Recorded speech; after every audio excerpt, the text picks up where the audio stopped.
बिल्कुल प्रियंका, ये बड़ा सवाल यहाँ पर खड़ा हो रहा है कि नालों की सफाई इस हादसे के बाद क्यों कराई गई। जब पहले शिकायत की जाती है तब कोई एक्शन क्यों लिया जाता नहीं है और ऐसे बड़े हादसों का इंतजार किया जाता है। कुछ यहाँ पर स्टूडेंट्स भी हैं, उनसे बात करने की कोशिश कर लेते हैं। आप यहीं पढ़ते हैं? हाँ जी, मैं यहीं पे पढ़ता हूँ। ये जो 3 छात्र बताए जा रहे हैं जिनकी मौत हुई है, उनके बारे में जानते हैं? नहीं, मैंने उनके बारे में नहीं जानता क्योंकि मैं यहाँ से कोचिंग नहीं कर रहा हूँ। मैं एक्चुअली अनअकैडमी से कोचिंग कर रहा हूँ। तो यहाँ पर ये जो परेशानी है पानी भरने की, जल भराव की, हमेशा ऐसी रहती है? ये अभी बहुत ज़्यादा फ्रिक्वेंटली हो गई है। कल भी मेरे घर के पास में जो पानी है यहाँ तक आ गया था, हाफ ऑफ द नीज तक, क्योंकि यहाँ पे ड्रेनेज सिस्टम ही अच्छा नहीं है। यहाँ पे पूरा कंक्रीट का बनाया, अच्छा बनाया, बट जो नाले हैं वो हमें सफाई नहीं होती, तो उसमें हम लोग क्या कर सकते हैं? बिल्कुल, देखिए सीवेज सिस्टम को लेकर यहाँ पर बार बार बात की जाती है और भी स्टूडेंट्स हैं, उनसे बात करने की कोशिश कर लेते हैं। आप बताइएगा, आप इसी यहीं पर जो इतने कोचिंग इंस्टीट्यूट है उनमें से एक में पढ़ाई कर रहे हैं? जी, अभी तो मैं पढ़ाई नहीं कर रहा हूँ, मेरी कोचिंग पूरी हो गई है। बिल्कुल, तो हमेशा यहीं पर ये हाल बने रहते हैं, पानी इसी तरीके से भर जाता है। और ये जो 3 छात्र बताए जा रहे हैं उनके बारे में जानते हैं आप? मैं उनके बारे में तो डायरेक्टली नहीं जानता हूँ, बट जब वो एक बच्चा जब वो इवैक्यूएट होकर बाहर आया था तो उसने बताया कि कुछ 4-5 लोग उनके पहले 4-5 लोग अंदर फंसे हुए थे। 2 लड़की थी जो उनमें से एक लड़के का पैर पकड़ के बाहर आने की कोशिश कर रही थी, लेकिन वो अनफॉर्चुनेटली जब वो पीछे मुड़ के देखे तो वो लड़की नहीं थी, शायद वो अंदर ही फंस गई थी। तो एक्चुअली हमारा यही डिमांड है कि आप नंबर्स तो बता दो कैजुअलिटीज़ का, कितने लोग इवैक्यूएट हो पाए, कितने लोग की कैजुअलिटीज़ हुई है। कोई रॉज आईएएस की अथॉरिटी नहीं है। कभी कभी आपको नहीं लगता कि ये सारे कोचिंग और सारे जल बोर्ड का कोई बयान नहीं आया है? हाई कोर्ट के ऑर्डर के अगेंस्ट है सारा कुछ। हाई कोर्ट का ऑर्डर है कि एंट्री और एग्जिट अलग अलग होना चाहिए, प्रॉपर वेंटिलेशन होनी चाहिए। हेलो, यहाँ पर देखिए, मैं आपको बता दूं, दूसरी तरफ आप देखेंगे तो नाराजगी साफ तौर पर बच्चों की दिखाई दे रही है और वी वांट जस्टिस के नारे लगाए जा रहे हैं। अभी भी उनका जो आक्रोश है वो बढ़ता दिखाई दे रहा है, नाराजगी है। यहाँ पर पुलिस की टीम भी है क्योंकि जब ये पूरी घटना हुई उसके बाद एमसीडी की गाड़ियां यहाँ पर पहुंची। अभी फिलहाल कंप्लीट हो चुका है, रेस्क्यू, पानी निकाला गया है। लेकिन पंकज, तस्वीरें आप जरा दिखाइएगा, बच्चों में नाराजगी है, गुस्सा है, वी वांट जस्टिस के नारे लगा रहे हैं, सवाल पूछ रहे हैं कि आखिर कौन जिम्मेदार है और किसकी वजह से ये हुआ है। ये तस्वीरें जरा देखिए। इनसे भी बातचीत करने की कोशिश कर लेते हैं एक बार। हालांकि बात करने को तैयार नहीं है, लेकिन फिर भी बात करने की कोशिश करते हैं।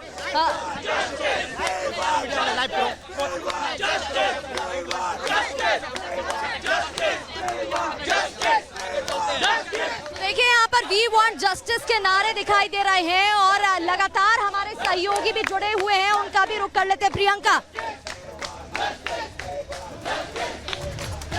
बिल्कुल बिल्कुल सही कह रही हैं आप प्रगति। आप जो दिखा रही हैं तस्वीरें, वहाँ ये साफ तौर पर जो स्टूडेंट्स हैं सभी इकट्ठा हो चुके हैं। यहाँ पर कुछ लोग भी आए। आप लोग सभी यहीं लोकल के? Yes yes. कहाँ से हैं आप? हम लोग, मैं बिहार से हूँ। अच्छा, क्या आप भी स्टूडेंट हैं? मैं बाजीराव में पहले स्टूडेंट था। ये जो जिस तरीके से इतनी बड़ी लापरवाही हुई है, इसके बाद हम देख रहे हैं बाकी स्टूडेंट्स में काफी आक्रोश है। हाँ, हालांकि प्रशासन को इसके बारे में सोच विचार करना चाहिए, है ना। जी, मैं यहीं का लोकल हूँ और मैं ये पिछले कई सालों से देख रहा हूँ, जब से बाजीराव आया है ये सब बने हुए हैं। ये कमर्शियल एरिया तो है नहीं।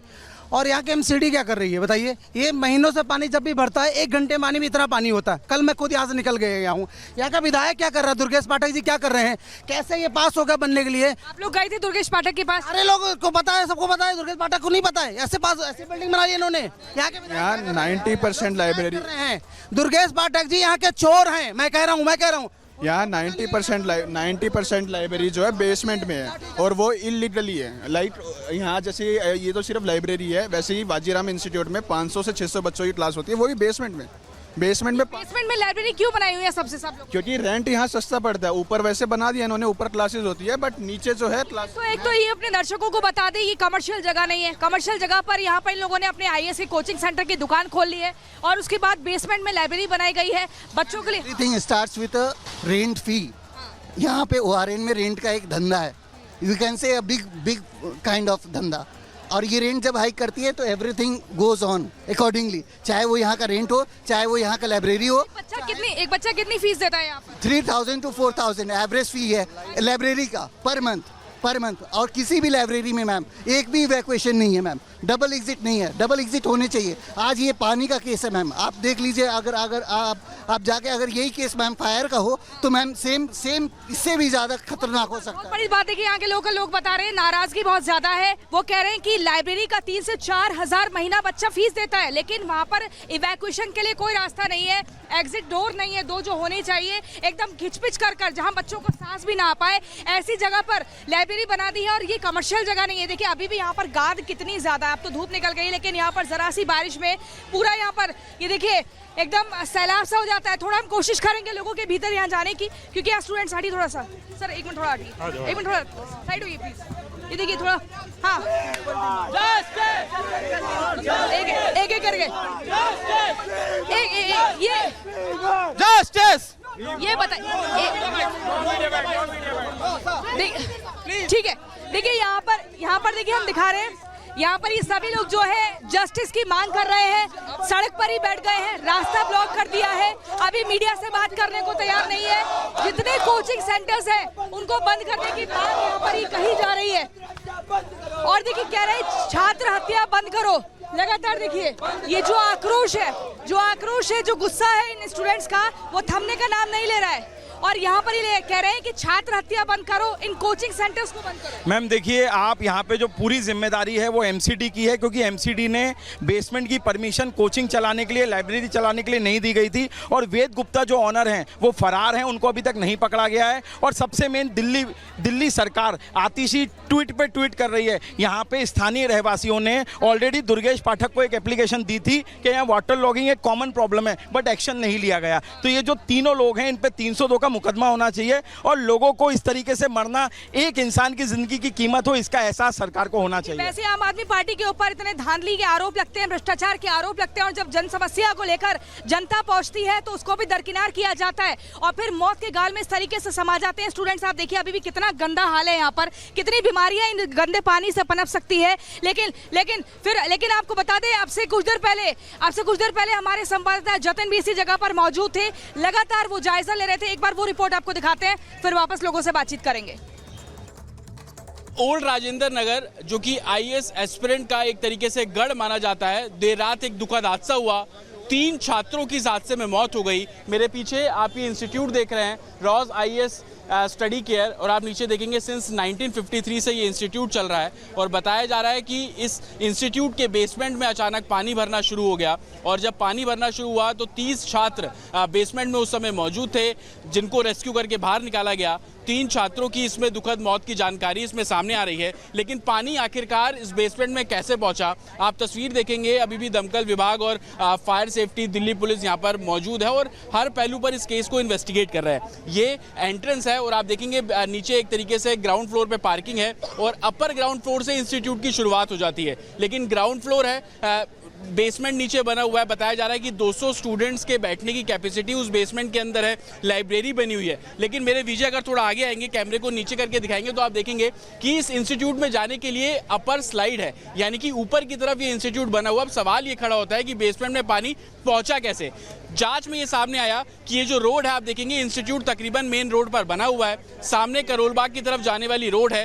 रोड ऊंचाई पर है, बारिश अक्सर होती है तो पानी स्लोप के जरिए नीचे की तरफ आता है, यानी कि इस रोड की तरफ आता है। और जब स्लोप के जरिए पानी आता है तो इंस्टीट्यूट जो कि लेफ्ट हैंड साइड में मौजूद है, और आप देखेंगे कि बेसमेंट में जाने का जो रास्ता है बिल्कुल कोने में, अगर मेरे विजय आपको तस्वीरों में दिखाएंगे, वो टूटा हुआ है। बताया जा रहा है कि कल जब बारिश हुई, उस बारिश के दौरान जो पानी है वो नीचे गली की तरफ उतरना शुरू हुआ। और तस्दीक आप इस बात से कर लेंगे कि इंस्टीट्यूट के बाहर इस तरीके से आपको पानी जमा हुआ भी नजर आ रहा है। जब गाड़ियां यहां से गुजरी तो काफी तेज बहाव से पानी इस गेट के ऊपर टकराया है, और यही सबसे बड़ा कारण बताया जा रहा है कि पानी जो है वो बेसमेंट के अंदर भरना बहुत तेजी से शुरू हो गया। हालांकि बताया जा रहा है कि लाइब्रेरी बेसमेंट के अंदर मौजूद थी, 30 स्टूडेंट उसके अंदर पढ़ रहे थे। एक एक करके बच्चों ने बाहर निकलना शुरू किया, लेकिन बच्चे बाहर इस कदर नहीं निकल पाए क्योंकि इसी गेट से ही एंट्री है बेसमेंट में जाने की, और इसी गेट से ही जो एग्जिट है वो बेसमेंट बेसमेंट में बाहर निकलने का भी है। लेकिन जब पानी यहाँ से गुजर रहा था तो पुलिस को इस मामले में जानकारी दी गई। एनडीआरएफ की टीम मौके पर पहुंची, रस्सियों से बच्चों को बाहर निकाला गया है। 12 से 13 बच्चे बताए जा रहे हैं जिनको रेस्क्यू किया गया, लेकिन 3 बच्चे ऐसे थे जो कि अंदर फंस गए, जिनकी इसमें दुखद मौत जो है वो हुई है। हालांकि तीनों बच्चों के शव को पोस्टमार्टम के लिए भेज दिया गया है और पोस्टमार्टम रिपोर्ट के बाद जो परिजन है उनको इस बारे में जानकारी जो है वो दे दी गई है। लेकिन अभी सबसे बड़ा सवाल यही खड़ा होता है कि आखिरकार लापरवाही किसकी, और यही कारण है कि दिल्ली पुलिस ने आपराधिक धाराओं के तहत इस पूरे मामले में मुकदमा दर्ज कर लिया है। 2 लोगों को इस पूरे मामले में हिरासत में लिया गया है और दिल्ली पुलिस का कहना है कि जो भी दोषी होगा उसके खिलाफ कार्रवाई की जाएगी। बिल्कुल, आप देख सकते हैं, रिपोर्ट आप लगातार देख रहे हैं, अपडेट आपको बता रहे हैं, लेकिन यहाँ पर पुलिस की टीम मौजूद है और समझाने की कोशिश कर रही है इन बच्चों को जो कि नारेबाजी कर रहे हैं। स्टूडेंट्स नाराजगी जता रहे हैं, सवाल पूछ रहे हैं और टीम उनको समझा रही है कि आप प्लीज अपना प्रोटेस्ट रोक दीजिए। लोग हैं, उनसे बात करने की कोशिश करते हैं। आप बताइएगा, यहाँ पर समझाने की जी, लेकिन ये देखिए ना आप किस तरह से हो रहा है। यहाँ पे 20 से ज्यादा लोगों के अनऑफिशियल डेथ की खबर है और यहाँ पे लगातार हमें ये बताया जा रहा है कि आप यहाँ चुप रहिए, ट्यूसडे को आइए। लगातार हमें यहाँ कोई कंफर्म ट्रांसपेरेंसी हमें नहीं दिखाई जा रही है यहाँ पे। तो हम यही डिमांड कर रहे हैं सबसे पहले कि जुराव के जो डायरेक्टर हैं आशुतोष गुप्ता को गिरफ्तार किया जाए और ये जो मेयर है, एमसीडी का मेयर है, वो यहाँ पे आए। वो जो देखिए समझाने की कोशिश की जा रही है। लगातार इस बड़ी खबर पर अपडेट आपको दे रहे हैं। मजिस्ट्रियल जांच के आदेश दे दिए गए हैं, लेकिन जिम्मेदार कौन, ब्रेक के उस पार आपको बताएंगे। देखते रहिए।